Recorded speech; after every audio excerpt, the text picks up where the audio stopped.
What's up, everybody? I'm Abatage, and welcome back to the Banner Saga. We're still in the introductionary stages, and we just finished that battle from last time, but hopefully this time we'll be able to crank through a few more things because we won't be explaining so much. So let's have a little chat with Eirik here. There they are. Gods be damned, I've got to go wash off this blood. Eirik is looking out the hall's window onto the bay. A fleet of longships approach with sails of bold reds and blues. One banner I know well, Vognir. Next for Val kingship last we spoke. The other flag looks important. Yeah, important guests. See what I deal with all day long? Things make a little more sense. You hoped I'd have a stake in saying everything's fine here with the royal guests arriving. Not me, the governor. Now I have to make sure there are no rolling bodies of or pools of entrails still in the great hole before they come by. Can I ask one more favour? What is it? If you happen to stall our guest down at the docks, I wouldn't object. Maybe I will. I love old Ubin, he's fantastic. Look at him, he's cool. Eirik and Valgard hustle from the mead house. To his credit, Eirik tosses the barkeep a spar of silver for the mess. You give an apologetic shrug and go to greet the new arrivals down at the docks.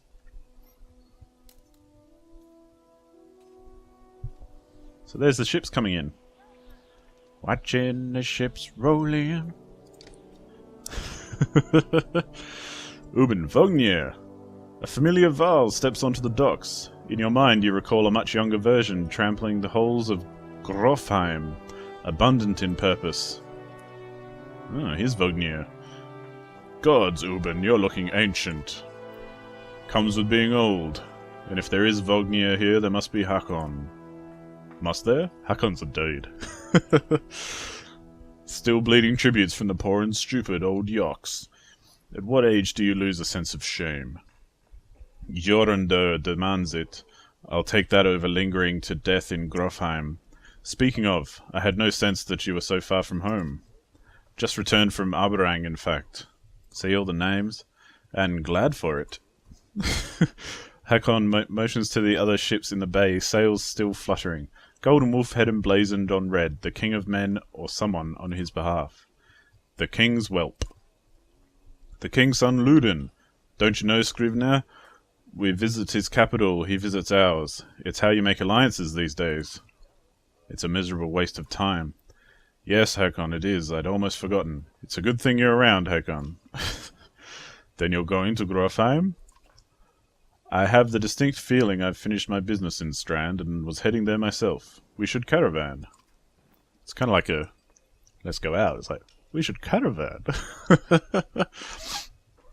We should. Give it a day. In better circumstances I'd drink a week away, but let's just be done. Find me tomorrow at the gates. What he's trying to say is the prince is a delight to behold. Where is Mulgar, Hakon? Have him find a place to put up the warriors. I'm heading up to meet the governor. A host of giants depart in his wake. You recognize a few. Others are strangers to you. Guess I'm off to find Mulgar. See you in the morning, Scrivener. I apologize for any mispronunciations and stuff. I'm just kind of fucking around. I'll be along. The young prince of men ambles from his ship. He brushes off his tunic, scanning the beach with low eyelids. Ludin looks for all the world the sort of boy who grew up pulling the legs from spiders. The long road back to Grofheim should be more interesting than most years, you think. So it's kind of, there's an odd relationship between humans and Val. They're a bit antagonistic towards each other, and they don't like each other very much. But they have a truce, like they get along. Weariness suddenly sets in, and you chuckle to yourself about what an odd day it's been. One of the governor's men at the Great Hall could find you a place to sleep. On the other hand, if you're going to join Vognir's caravan tomorrow, it might not hurt to share a drink with Hakon, or introduce yourself to the prince they spoke so highly of. I think they're being a bit sarcastic. So this is the other thing we can do, is we can have little conversations with people and actually talk to them and hang out. And that can be very beneficial sometimes, because you get some more dialogue trees and stuff. Scrivener. You find Hakon in a mead house surrounded by other Val. Strand is no stranger to Val, but rarely sees this many. Hakon waves you over. Went straight for a flagon. Vognir is the one who agrees to pass up a drink. I wasn't invited to the governor's hall anyway. See, Hakon's a dude. You already missed the massacre. Every year I make the rounds collecting taxes. Every year it's the human settlements that give me trouble. No surprise. What this time? When I got there, the Great Hall was already full of bodies. We added a few more. Ha! Humans! I guess if I only lived as long as a Yoxfart, I might be desperate to make something of myself, too. It's not too late to start trying, Hakon. Hakon let slip a low chuckle. Any Varl could recount his deeds, known as he is for cutting a swathe through Dredge at Vognir's side in the Second War, and regularly since then. Down here I'm a glorified bodyguard. You might have a point. Just another reason to get back to Grofheim. Soon enough, I imagine. You drink until the mead house becomes overbearing, then step back into the cool air outside. Now, as I said in the previous episode as well, it takes a little bit to get going. It kind of ramps it up so that you learn everything and so that you meet everyone and you get the story going and all that kind of thing. So that's why it's very story heavy at the moment. It's not as story heavy later on, and in fact, towards the very end, it's all just about choices and it's not so much about telling you the story. So we'll get there eventually. Is this the right place? You find the prince at an inn. Guards blanket the building, including a sharp-eyed Varl who must be working for Luden. A woman in red eventually waves you over and stands nearby, arms crossed. Greetings, Prince Luden. Yes, you're with Vognir. I don't remember you. He's a bit of a twat, basically. Not exactly. I've known Vognir a long time. I'll be joining you back to Grofheim with my guards. Luden looks up for the first time. The woman doesn't react. Why? I work for the king, carrying tithes to the capital. We crossed by chance. Oh, a tax collector. Fine company. What do you want? I have a habit of recording history. I thought we might talk about your visit. Did do that last time. A Varl historian. Aha! Don't you already know? Your king and mine both have been practically trumpeting it throughout the cities. I've been on the road a while, I'm afraid. Luden takes a deep sigh. Whether tired or ungracious, you aren't certain. Maybe both. A formality... I'm not going to keep doing that. Just imagine he's a twat. A formality, mostly. Vognir came to our capital in Aberang, and now we go to the Varl's capital in Grofheim, to cement the grand alliance for the next stage of men and Varl. You sound unconvinced. There's no need for it, and it's damn cold up here. You get the sense he's struggling not to complain outright. You take the opportunity to excuse yourself. You're like, well, you're a twat. See ya. So now we can go to the Great Hall and have a little snooze. At dawn, you're awoken by a delivery of goods. At least you think it's dawn. Damn hard to tell with the sun that never moves. The governor's crest adorns the supply leathers. All there just as promised, to your mild surprise. You wonder if Eirik had anything to do with that. Plus 20 renown, beautiful. Your guards take the treasure wagon down to the gates. Vognir is already here. A while later, Luden and his men appear, groggy and dishevelled. Mulgird steps forward, Vognir's quartermaster, if you recall correctly, in charge of his unwieldy entourage of warriors. You know him only in passing. He asks if you're ready to depart. We're ready, baby. You follow Mulgird and join the others. Usually the smaller doors set into the gates would be enough to enter or leave the city, but the town guards have been told to push them open entirely. They mutter things under their breath that are best not heard. Perhaps the governor expected you to draw a crowd, but there's nothing of the sort. Just frustrated, tired people. It summarizes Strand well as a whole, you think. And we're off. And so this is the travelling kind of part of the game, which is pretty cool. There's our caravan there. They're very tiny, if you can see it. I'm just going to check the options for difficulty. Okay, good. We are on normal. I just wasn't sure. But it's nice to know. So every time the day ticks over, our supplies go down. And it, depending on how big your caravan is, will depend obviously on how many days of supplies you have, because the same amount of supplies won't feed the same amount of people for the same amount of days. So there's a bit of that management during the thing. The caravan stops for the day. A gift, says Mulgar, cracking open mead casks, from our gracious friend, the Governor of Strand. Hours pass with raucous laughter as the mead is passed throughout the camp. Last time I drank a little, so this time I'm going to toast to Vognir. You raise your drink, toasting the alliance between man and Varl. The others join in. Ludin's expression is like a stone wall, but the others laugh at your exaggerations. Eventually you sit down beside Vognir. I'm going to chat with Vognir. Thanks for the speech, slurs Vognir. That's it. See, I didn't get any of that last time. Looks like you didn't have to miss out after all. Thanks to Mulgar. I thought the damned governor would never shut up. Did he give you the history of his entire family? He tried, then he asked me to clean up his mess. For your benefit, it turns out. I'd have given the job to you too. Gods, there's no joy in politics. Speaking of, what happened after this business with Ludin? Hopefully the boy gets back to Arberang, on his own, and I can take out some frustrations on Dredge or something. Starting to sound like Hakon. You don't like the life of a diplomat? Ha! You don't miss the fight, Euban? You down your mead instead of replying. Vognir slouches and shakes his head. There's no great joy in killing Dredge, but this...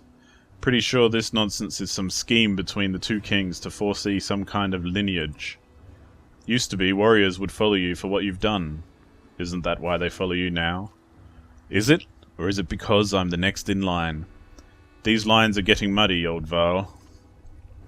They've always been muddy, Vognir. Vognir stares into the campfire, lost in thought. You leave him to it.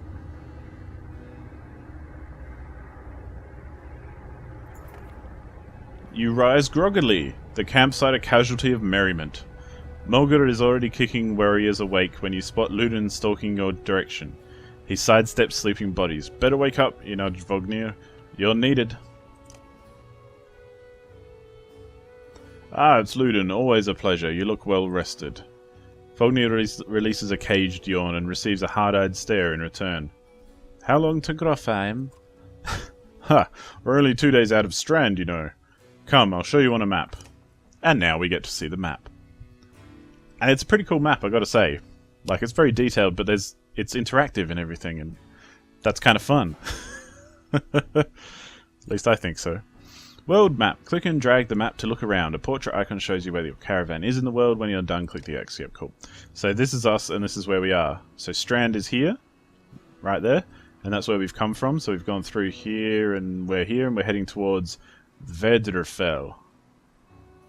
And see, they were talking about Ridgehorn before, which is over here, and I can't even think of any other things, but this is the map, and every little bit you can click on and get some details about, all that kind of thing, and it's really quite interesting. There's a whole lot of info there, which I'm not going to go into right now. But yeah, it's quite a big map too.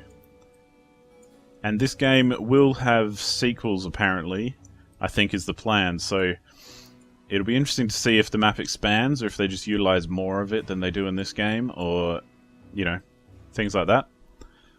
But yeah, it's a pretty cool way of getting your bearings and kind of knowing where you are and where things are and where you're headed and stuff. See, that's Grofheim up there, which is what they're talking about, which is where the king sits.